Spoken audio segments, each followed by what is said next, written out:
Gloire au Seigneur, alléluia. Voilà, regardez, je ne vais pas être long. Je mets un chronomètre. Je vais parler que quelques minutes. Et je voudrais, ce soir, bien sûr, vous parler de Jésus. On va parler de la grâce de Dieu. Il y a 2-3 jours, je me disais ça, je me disais, le dimanche matin, moi, la plupart du temps, je parle de la grâce de Dieu. Et dans une réunion d'évangélisation, quelle idée de parler d'autre chose que la grâce de Dieu. La grâce du Seigneur a un nom, c'est Jésus-Christ. Vous savez qu'il nous faut Jésus-Christ? Je dis des fois dans mes prédications, je dis ça. Je dis on ne devrait même plus demander aux gens s'ils sont chrétiens ou pas. C'est le mot qu'on dit souvent. Quand on rencontre quelqu'un qu'on ne connaît pas, on dit « T'es chrétien ?» On ne devrait même pas dire ça.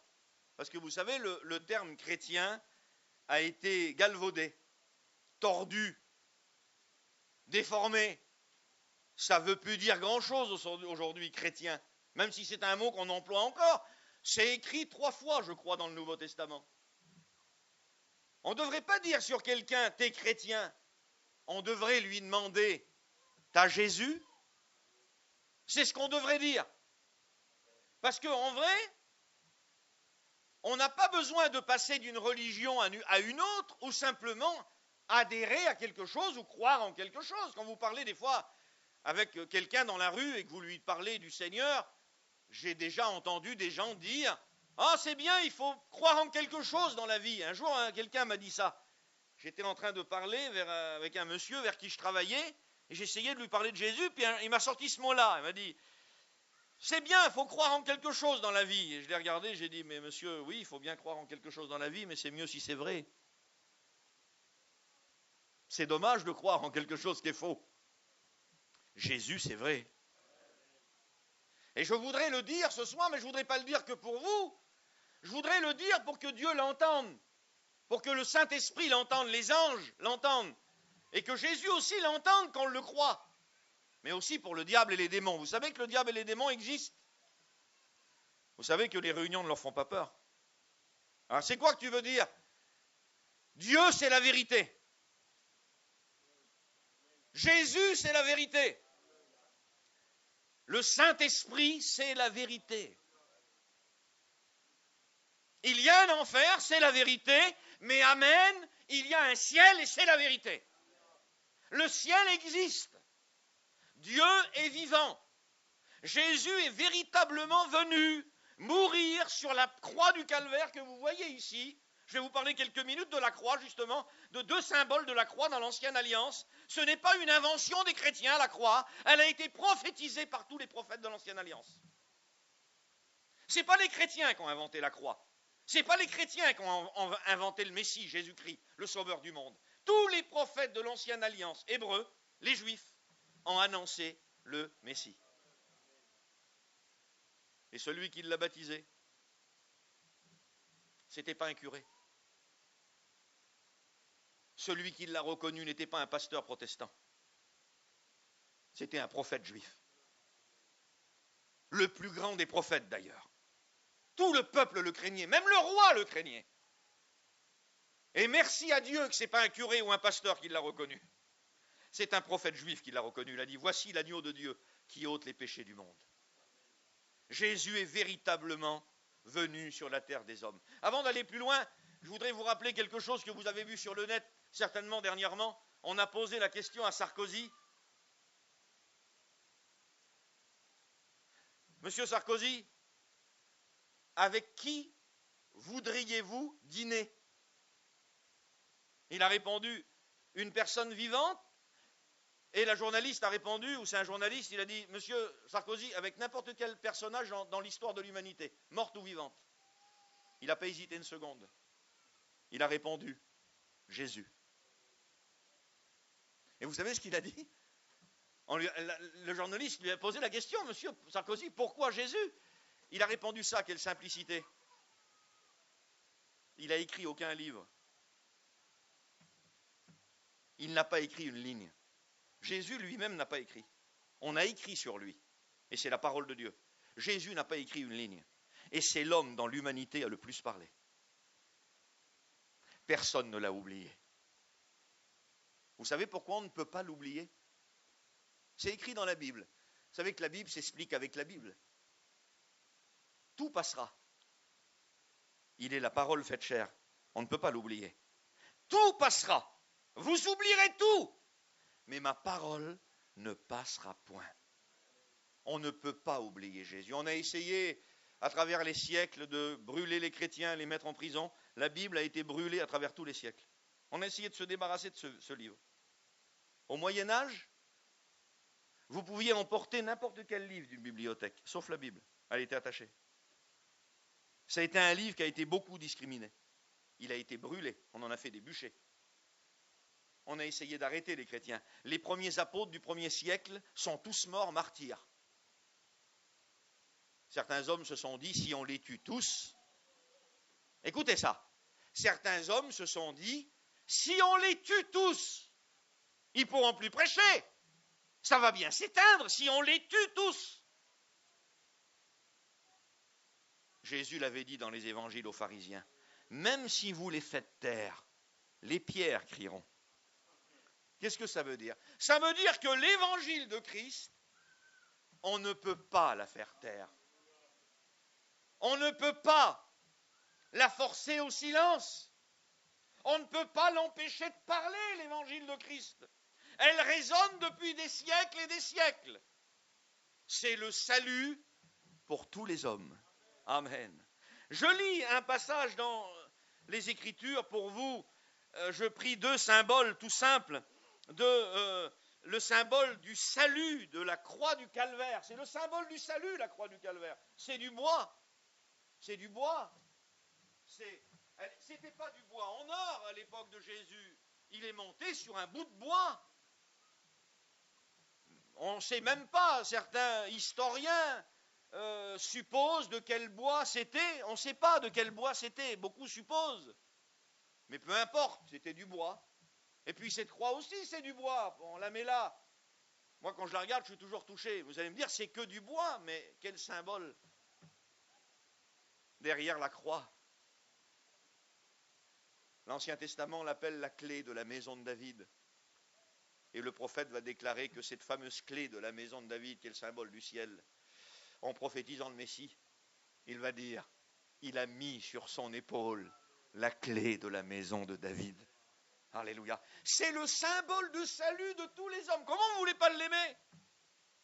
C'est le symbole de notre passage de la mort à la vie, des ténèbres à la lumière, de la puissance de Satan à celle de Dieu. Il nous a sauvés à travers la croix du calvaire. Et voilà le verset que je lis pour vous.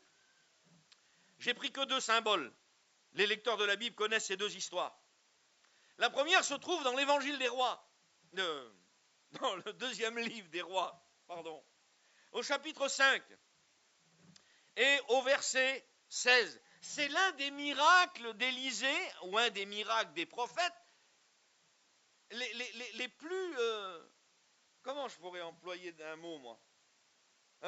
Il est particulier, le miracle que je vais vous lire ici. C'est un miracle de la vie courante, mais il y a un symbole extraordinaire. C'est pas un malade qui guérit, c'est pas un mort qui ressuscite, c'est pas des murs qui s'effondrent. C'est un miracle de la vie courante. C'est un miracle de la vie quotidienne. Et quand j'ai réalisé ça tout à l'heure dans ma caravane, j'ai dit, Seigneur, mais c'est ce que les gens ont besoin, c'est ce que j'ai besoin dans ma vie, moi. J'ai besoin d'un miracle de la vie courante. J'ai besoin que Dieu se mêle de ma vie courante. Je fais la lecture pour vous, avant de faire plus de suspense. Élisée, 5, pardon, c'est pas 5, c'est 6:1, pardon.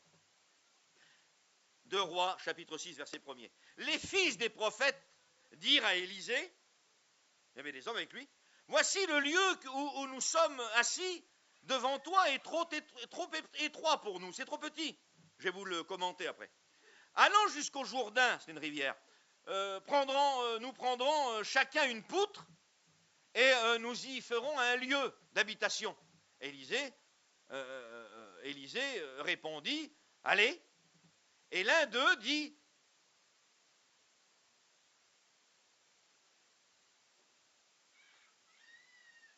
ils consentirent à y aller avec les serviteurs. Il répondit, j'irai avec les serviteurs. Arrivés au Jourdain, ils coupèrent du bois. Et comme l'un d'eux abattait une poutre, le fer de la hache tomba dans l'eau. Il s'écria, « Oh, mon Seigneur, il est emprunté. » L'homme de Dieu dit, « Où est-il tombé ?» Et il lui montra la place. Alors Élisée coupa un morceau de bois, il le jeta à la même place et fit surnager le fer. Puis il dit, enlève-le. Et il avança la main et le prit. Amen. C'est un miracle un peu bizarre, si vous voulez. C'est pas une catastrophe, c'est le fer d'une hache. La maison est trop petite et il y a là des hommes, ils vont dire à Élisée, c'est trop petit ici, on va essayer de construire quelque chose de plus grand, on va aller au Jourdain, là-bas il y a des arbres, on va en couper quelques-uns, puis on va essayer de ragrandir la maison. Et ils vont partir ensemble, et puis il y en a un qui va commencer à essayer de couper un arbre, et il va perdre le fer de la hache. Il va tomber dans l'eau. Alors vous avez deux explications. Ah mon Dieu, il était emprunté. Il n'était pas à nous. Ou ah mon Dieu, qu'il est steif. T'as deux mains gauches, mon ami. Qu'est-ce que tu fais? Élisée coupa un morceau de bois. Il aurait pu le faire surnager avec le morceau de bois de la hache. À quoi on peut symboliser le fer de la hache? Aux besoins des hommes. Les choses que tu as perdues. Les choses que tu n'as plus, auxquelles tu t'es attaché. Les choses dans lesquelles tu avais mis de l'assurance, tu avais mis des espoirs. Vous savez, tous les hommes sur la terre mettent dans certaines choses des espoirs. Ils se disent, si j'arrive à faire ça, je vais être bien. Ou si j'arrive à avoir ça, je vais être heureux. Et puis, la vie leur prend. La vie leur prend. Ils ne l'ont plus. Et ils essayent de le chercher, de le retrouver dans le monde. Parce que ça leur procurait un petit peu de bonheur. Mais vous savez que sans Jésus, il n'y a pas de bonheur, de vrai bonheur. Il n'y en a pas. Ça n'existe pas. Il y a un semblant de bonheur dans le monde, mais que le vrai bonheur n'existe pas dans le monde. Et là, Élisée va couper un morceau de bois. Je me suis posé la question tout à l'heure, je me suis dit, comment ça se fait qu'il n'a pas pris le bout de bois de la hache? C'est le fer qui est parti. Il y avait un morceau de bois au bout, ce qu'on appelle le manche de hache. Le manche, il aurait pu le faire surnager avec ça. Ah oui, mais ça veut dire quelque chose de tout simple. Le bois, ton ancienne vie, le bois dont tu t'es toujours servi, ce bois-là n'a pas le pouvoir de te faire retrouver ce que tu as perdu. Ce bois-là, c'est les anciennes méthodes. C'est ce que tu as toujours fait jusqu'à maintenant. C'est ce que tu as toujours essayé de faire. Et puis peut-être que c'est avec ce morceau de bois-là que tu essayes de retrouver ce que tu as perdu. Élisée alla chercher un autre morceau de bois. Parce que véritablement, il n'y a qu'un seul bois qui produit le miracle. Un seul bois produit le miracle, c'est le bois de la croix. Seul le bois de la croix qui symbolise Jésus dans son salut, dans son pardon, dans son action, dans son miracle, Seul le bois de la croix peut produire le miracle. C'est quand même un morceau de fer qui revient à la surface. Alors certains verront ça tout simple. Bon, c'est vrai, c'est un miracle, mais c'est la loi de la nature qui est chamboulée là. C'est l'impossible qui devient possible. Vous avez déjà vu du fer flotter? Ça n'existe pas. Du fer qui flotte. J'imagine un petit peu la scène. Il est tombé où? Ben, il est tombé là. Alors il devait avoir plein d'eau, hein, parce que s'il l'aurait vu, il l'aurait pris. Hein. À mon avis, il doit avoir pas mal d'eau. Ben, il est tombé là. Peut-être qu'ils pensaient, ces hommes-là, que Élisée aurait dit à un jeune qui était là, ben, vas-y, va le chercher, ou on va aller en chercher un autre. Il va, il coupe un morceau de bois. Ça n'a pas trop de sens. Hein. Il prend un morceau de bois, ça a l'air même bête. Imaginez-vous la scène. L'autre qui dit à l'autre, mais qu'est-ce qu'il fait? Ben, t'as vu, c'est Élisée. Hein. Qu'est-ce qu'il fait? Il n'est pas bien. Et il prend le morceau de bois et il le jette à l'endroit où le fer a coulé. Loin, là-bas, au fond. Peut-être que tu es en train de vivre quelque chose dans ta vie et que tu as coulé. Tu es au fond. Tu es irremontable, insauvable, irrécupérable. Peut-être que toi, tu penses que tu es irrécupérable et peut-être qu'on l'a dit sur toi aussi. Ah, lui, il n'y a rien à faire pour lui. Elle, mon Dieu, dans le péché jusque-là, il n'y a rien à faire pour cette femme-là. Peut-être que tu es au fond, tu as coulé au fond. Mais si tu acceptes que Dieu mette sur toi le bois, tu vas remonter. Seul Dieu, par le miracle de la croix et par le miracle de Jésus-Christ, peut te faire remonter. Parce qu'en vrai, c'est ce que tu as besoin. Tu as besoin de remonter.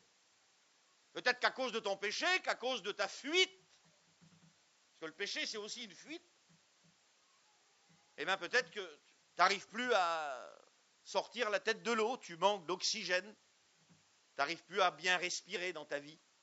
Peut-être que même c'est devenu physique. Vous savez, il y a des gens qui sont tellement oppressés par le péché que ça devient physique. J'ai connu des gens, tellement le péché était fort dans leur vie, tellement le diable les menait par le bout du nez, parce que je voudrais choquer personne, mais le péché, c'est le diable qui mène l'humanité par le bout du nez. C'est ça, hein? Le péché est plus fort que toi. Tu l'as compris, j'espère que tu l'as compris. Tu n'as jamais fait ce que tu voulais en vrai, hein? C'est quelqu'un qui est libéré par Jésus qui fait ce qu'il veut, hein? Quand je pense que certains inconvertis disent sur les chrétiens, ah, il est devenu chrétien maintenant, il ne pourra plus rien faire. Mais pour la première fois de sa vie, il fera ce qu'il veut. Parce qu'il est libre. Le péché enferme les hommes. L'homme est esclave de ce qui a triomphé de lui. Et ce qui a triomphé de lui, c'est le péché. Et peut-être que tu étouffes. J'ai connu des hommes comme ça, moi. Mangés par le péché. Étouffés physiquement, ne plus arriver à dormir, avoir des manques d'oxygène. Tellement ils étaient mal, tellement ils étaient angoissés, tellement ils se sentaient enfermés. En vérité, le péché, c'est être enfermé dehors. Le péché, c'est être enfermé dehors. Tu as besoin de sortir la tête de l'eau? Tu as besoin que le Seigneur te fasse remonter des profondeurs? S'il met le bois sur toi, tu peux remonter. C'est le symbole de la croix. Si tu acceptes le message de la croix par le morceau de bois, hein, le message de la croix, c'est Jésus-Christ, le message de la croix. Le crucifié, on l'a appelé le crucifié, on l'a appelé l'homme de la croix. Si tu acceptes l'homme de la croix, si tu lui demandes de l'aide, si tu acceptes qu'il mette ce symbole sur toi, pas simplement l'avoir autour du cou ou dans ta caravane, mais si tu l'acceptes, il peut, tel le fer de la hache, c'est lourd un fer, hein? C'est un morceau de fer, hein? C'est lourd. Et peut-être qu'en péché, t'es lourd. Peut-être qu'en aller-retour, t'es lourd.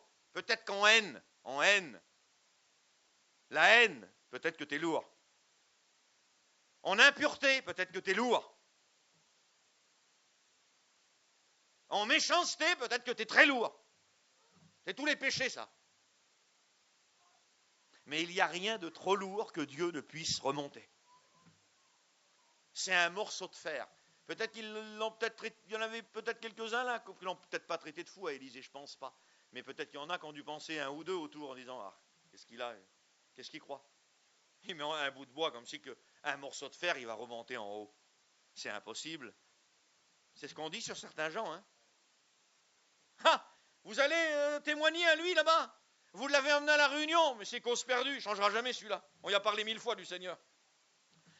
Elle là-bas ou lui là-bas, ça fait 1000 fois qu'il est rétrograde. À chaque fois qu'il part en mission, il est un petit peu béni. À chaque fois qu'il retourne chez lui, c'est toujours pareil. Ça fait 20 fois qu'il nous fait ça. Un jour, on est venu vers Jésus, lui demander combien de fois on devrait pardonner quelqu'un. C'est pour vous donner une idée de combien de fois Dieu pardonne. Parce qu'il n'y a pas de péché qui ne pardonne pas. Un jour, on est venu vers Jésus, un homme est venu vers Jésus, il a dit, Seigneur, combien de fois devrais-je pardonner mon prochain?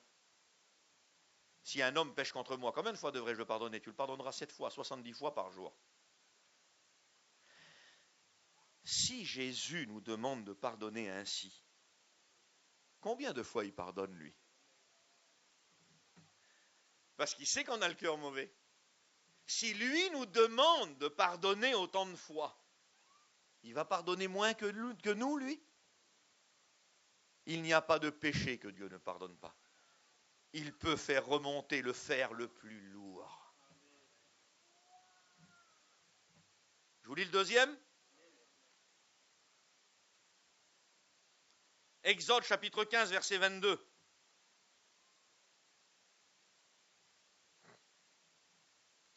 Moïse fit partir Israël de la mer Rouge, ils sortent.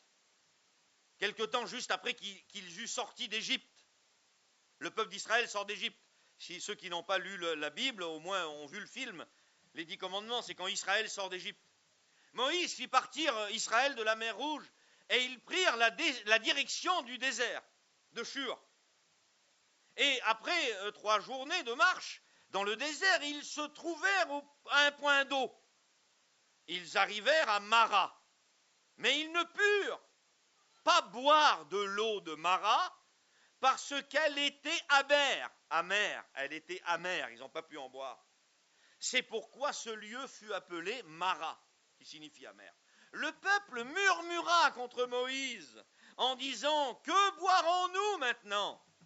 Moïse cria à l'Éternel et l'Éternel lui indiqua un bois. Ça c'est beau. L'histoire nous dit que Moïse cria à l'Éternel parce que le peuple était là, l'eau était amère, personne ne pouvait la boire. C'est le symbole de l'amertume. C'est le symbole de tout ce qui est amer dans la vie. C'est terrible parce que ça avait du goût avant. Souviens-toi, ça avait du goût avant, t'aimais. Mais tu le fais toujours, mais t'aimes plus. Tu voudrais que ça devienne sucré comme avant, mais c'est plus sucré. Tu voudrais que ça aille le goût que ça avait avant. Tu voudrais rajeunir, mais on ne peut pas. On va que vieillir. Et malheureusement mourir. C'est noir ce que je dis. Hein. Tu voudrais que l'eau ne soit pas, mais aujourd'hui, l'eau que tu bois est amère. Elle ne peut pas être autre chose qu'amère. C'est le péché. Le péché ne peut être que amer. Pourquoi, Nessim, le péché ne peut être amer? Vous voulez qu'il sorte quelque chose de bon de Satan? Parce que le péché sort de Satan. C'est lui qui l'a fait, c'est lui le potier. C'est lui le fabricant. Il est le premier pécheur. La Bible dit que en séduisant Ève et Adam, le péché est entré dans le monde par un seul homme et la mort s'est étendue sur tous les hommes. Il est le premier pécheur. C'est lui qui a inventé le péché. Vous voulez qu'il sorte quelque chose de bon de lui? Mais à une époque, c'était sucré, c'était bon. J'aimais. Ça me rendait un peu heureux, mais ça me rend plus heureux, c'est devenu amer. Et Israël va murmurer parce que l'eau est amère et c'est toute l'amertume que produit le péché dans une vie. C'est le symbole de toute l'amertume que produit le péché dans les familles. C'est toute l'amertume que produit le péché dans les foyers. Et Moïse va crier à Dieu. Israël murmure. Tu nous as amenés ici pour mourir. Dans un autre verset, Israël va dire, nous avions du pain là-bas et de l'eau. Tu es venu ici pour qu'on meure. Et Moïse cria à l'Éternel. Écoutez la phrase. Moïse cria à l'Éternel et l'Éternel lui indiqua un bois. Et je voudrais vous indiquer un bois. Un bois bien particulier. Un bois bien précis. C'est pas n'importe quel bois. Pourquoi il y a plusieurs bois, Nessim? Bien sûr, il y a les bois de la religion. Il y a énormément de bois. De pensée de salut, de pensée de sortie. Il y a énormément de portes. Énormément de portes. Qui ressemblent tous à des portes de sortie ou des portes de secours. Il y a beaucoup de portes dans la vie qui se vantent d'être des portes de secours. Il y a plusieurs bois religieux qui se vantent d'être le bon bois. Pourquoi Dieu lui indiqua un bois? Pourquoi il n'a pas pris n'importe quel bois? Qu'est-ce qu'il a fait, Nessim, avec ce bois-là? Eh bien, il a pris le bois, il l'a mis dans l'eau qui était amère, et la Bible dit qu'elle est devenue douce et ils ont pu boire. Mais ce n'était pas n'importe quel bois. Dieu lui indiqua un bois précis. Et je voudrais ce soir, toi qui as essayé tous les bois, tu as essayé plusieurs bois, plusieurs manières, tu as essayé plusieurs approches, tu as essayé plusieurs religions, peut-être plusieurs croyances, et puis tu t'es aperçu que l'amertume demeure. Tu t'es aperçu que l'amertume est toujours là, tu es toujours amer. Je voudrais t'indiquer un bois. Le bois sur lequel Jésus-Christ est mort. Le bois de la croix. C'est le seul vrai bois. C'est celui sur qui Jésus est mort. Il a versé son sang. Et il l'a fait pour toi. Et si tu le laisses mettre ce bois-là dans ta vie, si tu l'acceptes, en lui demandant pardon de tes péchés. Écoutez-moi bien, je termine maintenant. Ça y est, je suis dans les temps. Je termine. Si tu acceptes le bois, accepter le bois inclut la repentance. Oui, parce qu'il ne faut pas simplement être d'accord avec le bois. Ça ne suffit pas de dire, oui, mais moi je reconnais que c'est ça le vrai bois, la vraie croix. C'est sur laquelle Jésus est monté. Moi je crois en Jésus et tu fais bien. Car la Bible dit que celui qui s'approche de Dieu croit premièrement que Dieu existe. Donc tu fais bien. Mais si tu acceptes le bois, cela inclut ta repentance. Il est saint, tes pécheurs. Je vais le dire comme ça plutôt. Il est saint, je suis pécheur. Il est pur, je suis sale. Il est lumière, je suis dans les ténèbres. Vous savez ce qui arrive juste avant la repentance dans le cœur d'un homme, d'après la Bible? La tristesse selon Dieu. Curieux, hein? Et c'est ce qui va engendrer la repentance. La tristesse selon Dieu. C'est un sentiment qui vous touche, vous ne pouvez pas le produire. Vous réalisez qu'il est blanc, vous êtes sale. Il est pur, vous êtes souillé. Il est saint, vous êtes pécheur. Il est grand, vous êtes petit. Il est capable de tout, vous êtes incapable de rien. Et là, d'un seul coup, devant votre petitesse, devant votre péché, devant votre désobéissance, devant votre échec, une tristesse vous envahit. Mais c'est une tristesse qui vous jette dans les bras du Sauveur. C'est la première bonne tristesse de ta vie. Il y a longtemps que tu es triste. Parce que l'eau sucrée est amère depuis longtemps. Ça a été sucré, mais ça n'a pas été sucré longtemps. Il y a longtemps que c'est amer. Il y a longtemps que tu es triste. Il y a très longtemps que tu es triste. Et si ce soir tu serais triste pour la dernière fois? Mais cette tristesse-là ne serait pas produite par les eaux de Mara, amères, mais que cette tristesse-là de ce soir serait provoquée par Dieu, par le bois indiqué, qui va produire en toi une dernière tristesse, qui va t'amener à la repentance. Jésus va pardonner tes péchés. Il ne va pas simplement pardonner tes péchés, il va aussi t'en délivrer. Parce que si le Seigneur pardonnerait tes péchés mais qu'il ne t'en délivrerait pas, en sortant d'ici, tu retomberais dans tous tes péchés. Parce que tu ne peux pas faire autrement que ce que tu as toujours fait. Ça coule dans tes veines. Il veut te pardonner, il veut te délivrer, il veut te sauver. Fermons les yeux maintenant.